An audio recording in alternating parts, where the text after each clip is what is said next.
Hey, Annissa Coy here with Firehouse Education and this week's Ask Annissa video column. And this week, our question came in from email and it was an awesome email, very heartbreaking, but it was a really great email. And this email came in from Linda, and I want to thank you, Linda, so much for reaching out to me. And I want to read it to y'all. Okay. Dear Annissa, I just now discovered your amazing YouTube channel. I am an artist, and May 13th, a room in our Venice, California cottage caught on fire. I lost 6 paintings and 2 collage beadwork mirrors. The soot traveled through most of the house. 1. How do I remove soot from a collage beadwork and costume jewelry dress wall piece? Does TSP work? Insurance. 2. Insurance people are involved and the process is slow. I panicked after the fire and took most of my paintings to a warehouse after a wipe down.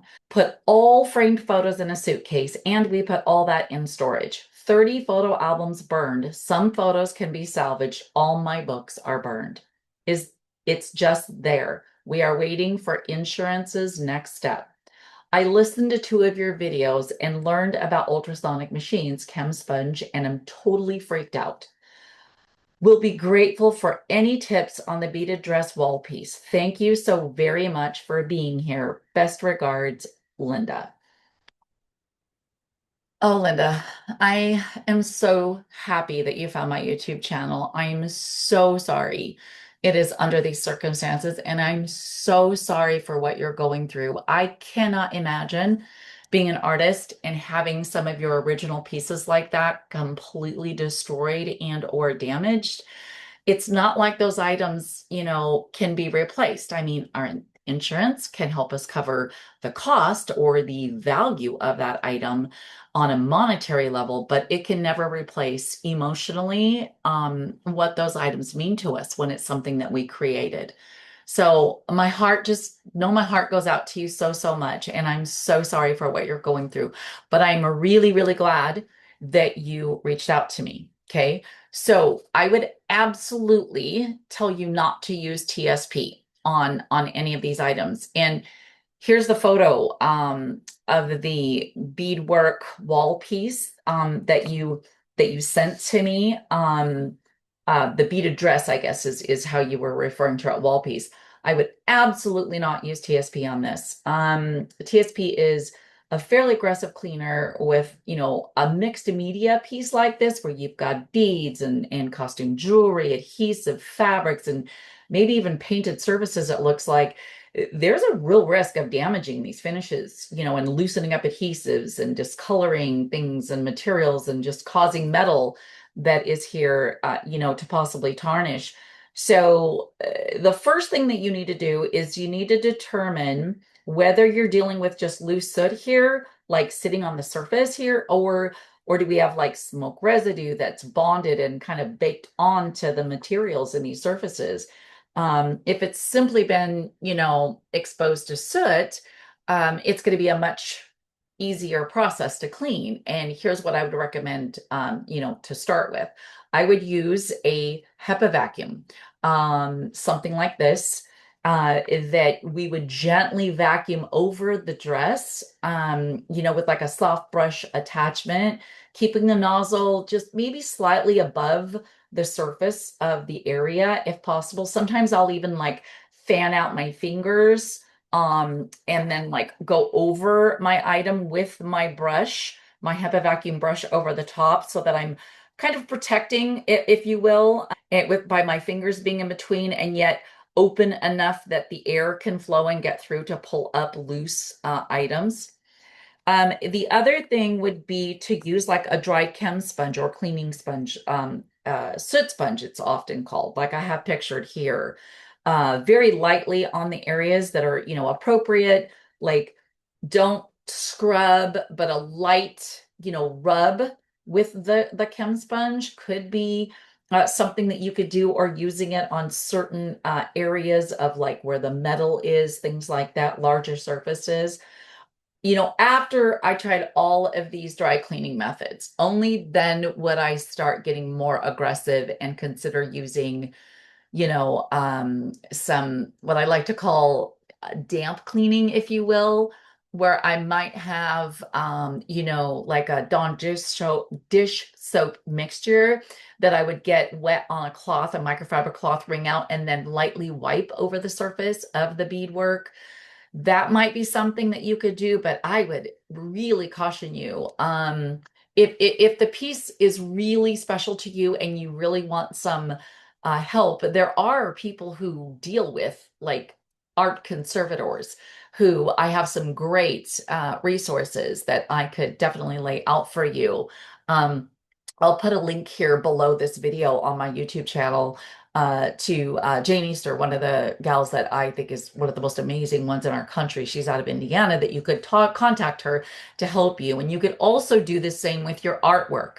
You know, before you throw something out or decide, hey, because you said you had artworks and books and things. I mean, it might actually be charged, so I understand that. But a true art conservator can restore even charred and partially burnt photos and paintings. So I would caution you to not toss out things until you've talked to someone if it's really something that you just don't want to have to live without. Okay.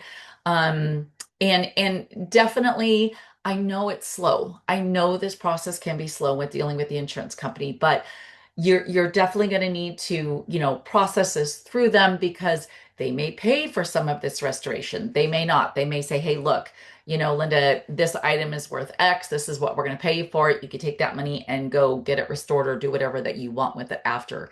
So there's kind of a couple of options that you have there. Also, something that I would highly, highly recommend to you is make sure that whatever restoration company that you are using is very skilled and familiar with dealing with artwork and specialty items like that. Not all of them are. Some companies will do contents, but they don't really specialize in that kind of specialty restoration.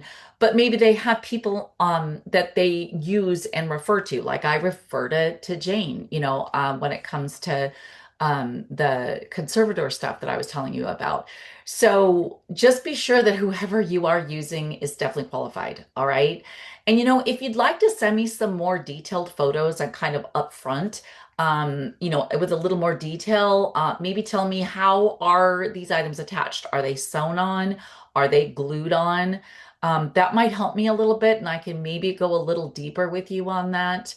But again, I'm just so sorry. It's heartbreaking for me to see this beautiful piece of artwork that you've created, and to see it, be something that you are, possibly going to face losing is just really, really hard. Recovery after a fire, Linda, is emotionally exhausting and it takes time. So, be patient, be kind with yourself, and give yourself the grace to just go through this process as you need. Okay. Well, again, I want to thank you so much for reaching out to me. I am so, so sorry for what you have gone through. And I know that this can be really challenging being a homeowner where you're not in this industry that we're in with our remediation and restoration that we do all the time. So it can seem very scary. So I'm very happy that you found my channel.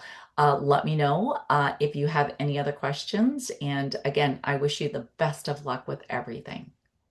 All right. Well, you heard that, guys. That is a homeowner that reached out to me after she found my YouTube videos and just really needed some help dealing with, a really tough situation. So we have to remember that when we are helping people and restoring items that have been involved in a fire, we are not just restoring things. We are literally restoring a piece of them and a part of their life. As you could hear in Linda's email, this was very, very, and is very hard for her. She is currently still going through this. And so we just need to be there for our clients. And again, come at everything with a servant's heart, right? All right. Well, thanks so much for watching the video.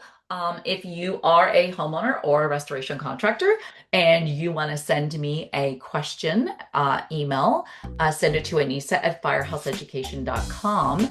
And I just might feature you on next week's Ask Annissa video column.